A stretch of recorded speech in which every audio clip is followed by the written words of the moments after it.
Hello there. I'm here to just share some thoughts about Taken 2.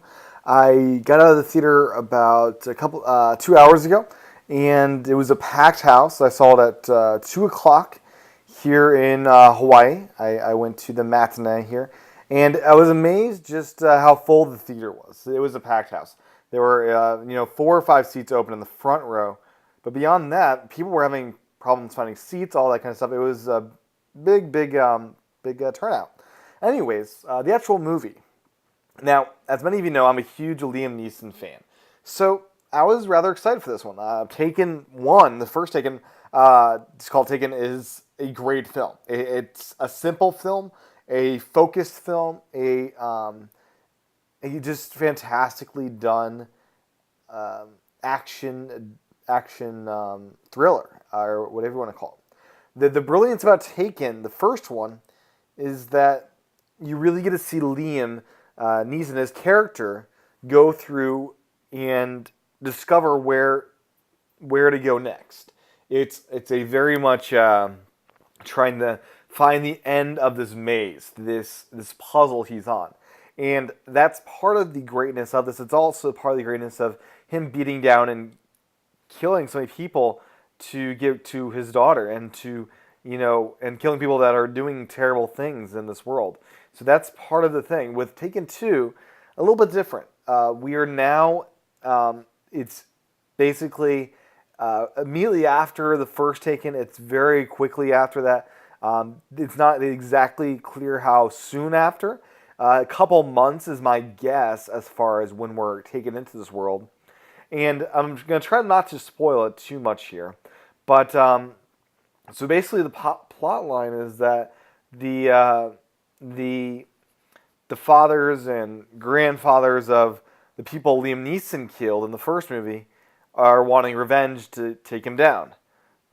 What they probably don't think through is that this guy's highly trained, and there may be more blood in their family because of this, which, as you can imagine, might actually happen.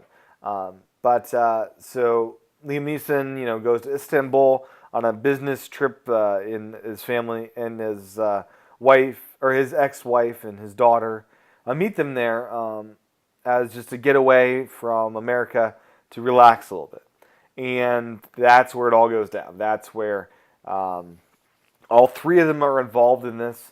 The wife is mainly there as when she's mainly there when she's taken as a someone that can't do much. She's just kind of incapacitated the whole time and used as a bargaining chip. The daughter does a great job at kind of being her dad's son in many ways, or dad's daughter in many ways, and she does a great job just following instructions and doing the best she can to stay cool in a situation like what she's in.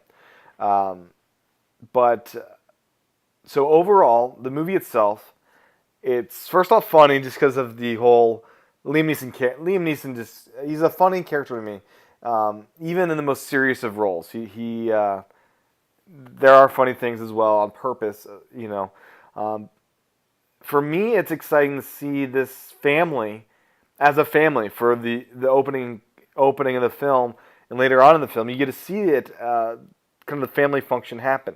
You get to see that the relationships and how they've developed over the months, and you get to see some cool things that you didn't see in the first Taken. You get to see all of that. You have very intense scenes. You have very intense chases. You have great uses of detectory stuff, where Liam Neeson's using his skills to win out the day, to help track down where he's at, and to help his daughter, track down where he's at as well. You have all these great things, these ingenious things that only his character would know about, and I had a great time with it. I thought it was very much an enjoyable movie, very much worth my time, and I'll probably see it again when it goes out on iTunes. I'll probably buy it on iTunes. First off, because I'm a Liam Neeson fan, and this was another well done movie by Liam Neeson. Secondly, this really wraps up the Taken story. Like, The first Taken ended really nicely, but Liam Neeson said there's not going to be a Taken 3 because that's just ridiculous. But at Taken 2, it wraps up the whole storyline of this family and this whole thing that started off with the first movie. So, so first off, yeah, what did I not like about this movie? So, it, when you compare it to the original Taken, it's going to be hard to have a movie that's better than that. And I knew that going in because Taken 1 was a perfect film in my eyes. It was I consider one of those few that was almost flawless, right? It was a very much a flawless film. Pacing was perfect. The story, the direction, the end point, all of that was kind of perfect in my mind. Taken 2 follows that up with a storyline that makes sense, that's logical for it to happen, that all this stuff would be conceivable to happen afterwards, but because of the way it's structured, it's not as simple, as focused, as straightforward as the first Taken, and losing that focus and straightforwardness makes for a film that's just different. It's not better, it's perhaps a little bit behind the first Taken, but ultimately an enjoyable film that I would recommend seeing. So that's Taken 2. I'd see it. I'd buy it on iTunes when it comes out. I think it's well worth your time. Rotten Tomatoes and reviewers are not liking it because they had higher expectations than they should have had, I think.